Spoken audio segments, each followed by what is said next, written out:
social, as relações são afetadas. A Sara Medeiros, nossa querida parceira, coloca ela pra gente. Ela já está ao vivo, profissionais da área de psicologia. Vamos juntos, Sara, ampliar exatamente, minha querida parceira, esse tema tão inquietante deste momento, que são essas relações pessoais sob a luz da psicologia. Seja bem-vinda. Bom dia, Sara.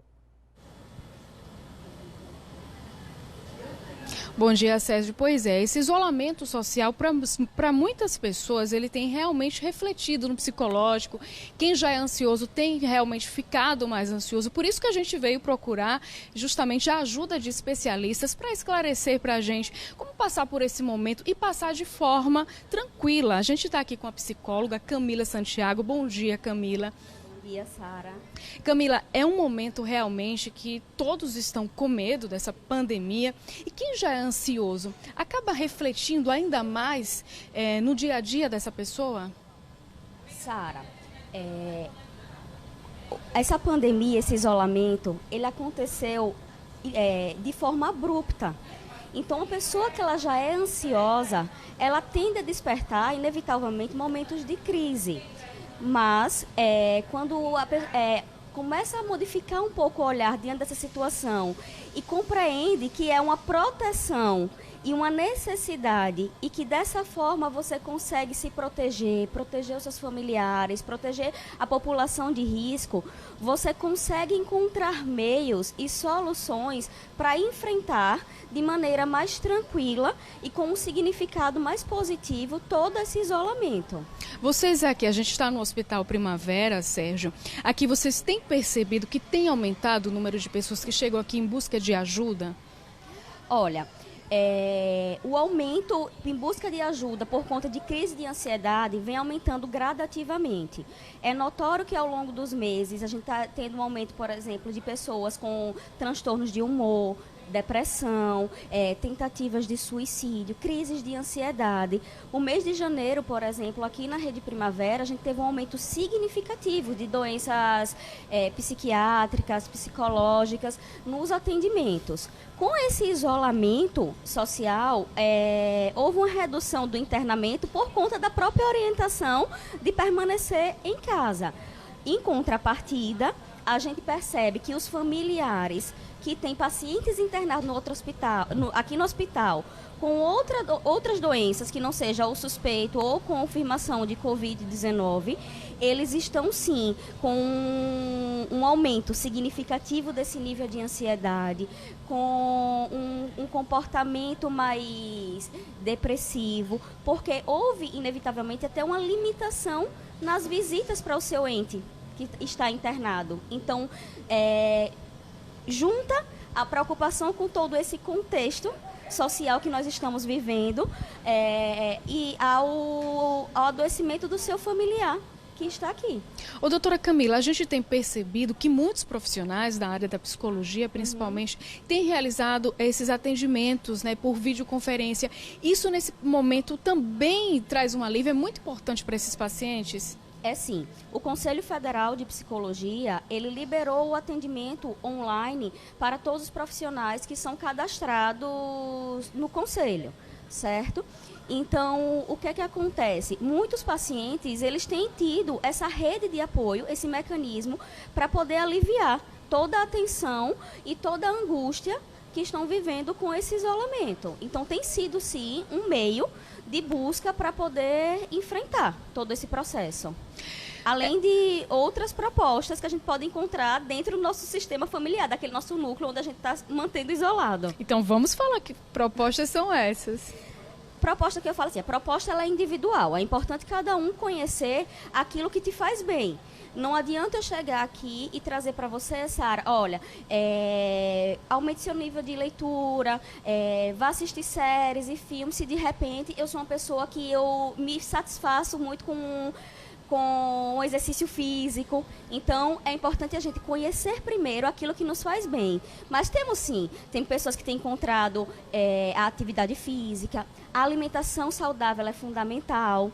certo? O aumento de assistir séries, estar próximo dos seus familiares, aquelas mães que estão tendo a oportunidade de estar o dia inteiro com seus filhos, de estar recriando brincadeiras, proporcionando um momento de lazer e até mesmo de aproximação com aquele seu seio familiar, porque a gente vive tanto no corre-corre do nosso dia a dia, dos nossos afazeres, que esse isolamento também proporciona essa aproximação.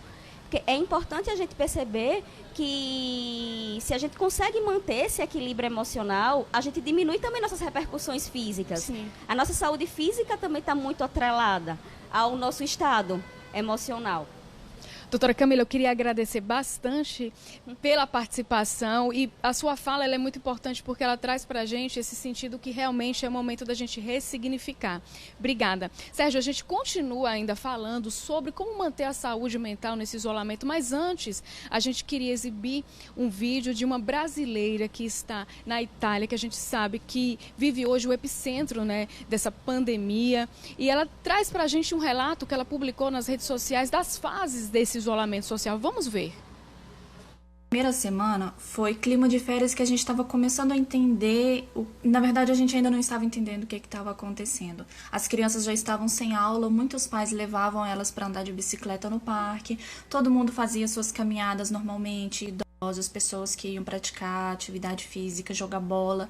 Então, enquanto, por um lado, a gente esvaziou as prateleiras dos supermercados, por outro, se estava todo mundo à toa, a maioria das pessoas queria aproveitar o quase início de primavera ao ar livre. Esse foi o clima da primeira semana, aquela sensação de que tô quase de férias. A segunda semana foi quando o tédio começou a bater e foi aí que viralizou na internet vários vídeos de pessoas cantando. As músicas nas sacadas aconteceram durante a segunda semana, porque o tédio estava começando a acontecer, mas ele ainda era facilmente quebrado por um evento que se fazia com os vizinhos, que envolvia música, vinho e etc. Então, esse foi o clima da segunda semana. Depois da terceira semana, o silêncio começou a predominar e a sensação é da generalização de um estado deprimido. Não é depressão, mas é uma tristeza, porque não faz mais sentido a gente cantar na janela, não faz mais sentido fazer vídeos engraçados e espalhar pela vizinhança. As coisas começaram a apertar e a pesar mentalmente, porque ninguém estava preparado para isso, a gente não sabia quanto tempo ia durar. E agora o decreto vai acabar na próxima semana e possivelmente ele vai ser prorrogado porque nós ainda não atingimos o pico, o número de casos e de óbitos continua aumentando. Então, o mercado só foi esvaziado no primeiro e no segundo dia, nunca mais faltou comida, até porque agora as despensas estão cheias, não tem motivo para haver pânico em relação a isso, mas o que tem que ser motivo de preocupação é a saúde mental.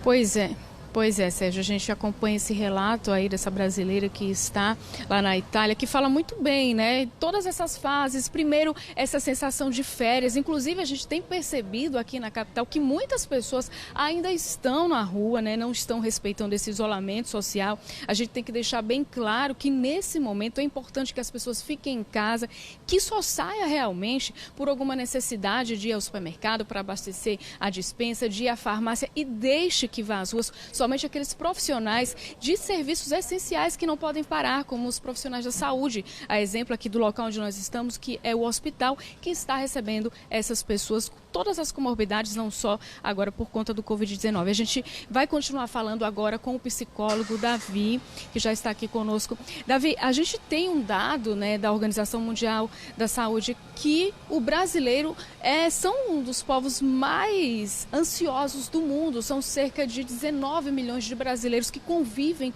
com a ansiedade. E nesse momento de isolamento, como é que está sendo preparada essa rede aqui para atender esse paciente no momento que ele chega aqui, que ele procura por ajuda? Bom dia, Sara. Bom dia, gente. Primeiro eu falar um pouquinho sobre isolamento, como foi passado na reportagem. A gente entende que a nossa missão da Rede Primavera é cuidar de pessoas, tá? E nesse sentido de ser referência em cuidar de pessoas, eu gostaria de fazer um convite a toda a população que, na verdade, uma conscientização de que ficar em casa hoje não é um ato de isolamento, é um ato de proteção. Fiquem em casa, se cuidem, porque isolamento é quando você já está, né, com o Covid. E aí você se isola, mas nesse momento não. Fique em casa, se proteja, proteja sua família, proteja seus entes queridos.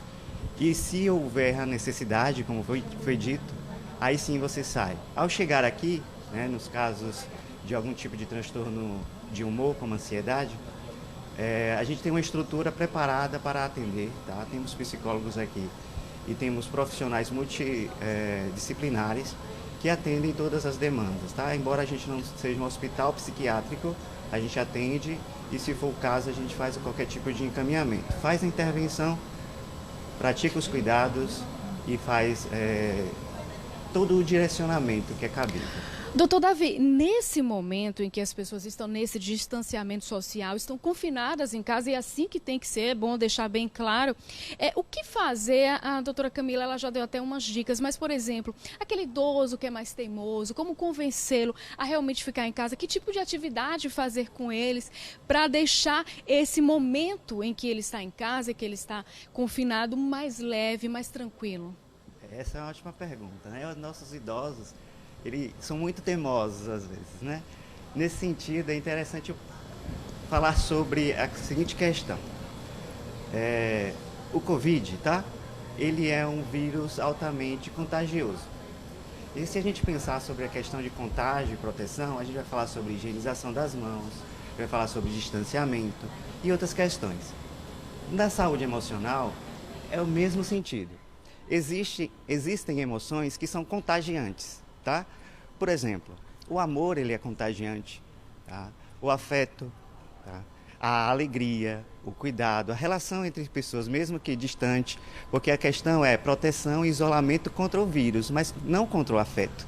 Então, toda essa questão familiar, de afeto, de cuidado, de conscientização e ressignificação do que permanecer em casa agora, meu avô, minha avó, né? Fiquem em casa. Então é um processo de ressignificação, de conscientização.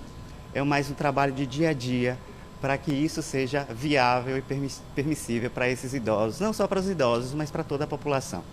Muito obrigada, viu, doutor Davi, pela participação. A gente conversou com a doutora Camila, agora com o doutor Davi, trazendo justamente, Sérgio, essas informações importantes para quem está em casa, né? Passe por esse momento, passe bem, procure um lazer, algo que você gosta. Eu mesmo estava em férias no mês de março, procurei fazer um quebra-cabeça para passar o tempo. A gente tem um animal de estimação em casa, ficar mais tempo com ele, brincar com ele, ficar mais próximo dos meus pais. Então a gente tem que procurar fazer coisas, medidas, tomar medidas que tragam, né, prazer pra gente, porque não é fácil a gente passar por esse momento de medo, mas a gente tem que passar e bem, né? Exatamente. Muito obrigado, Sara. Obrigado, Camila. Muito obrigado, Davi. E assim, olha, Sara, que interessante.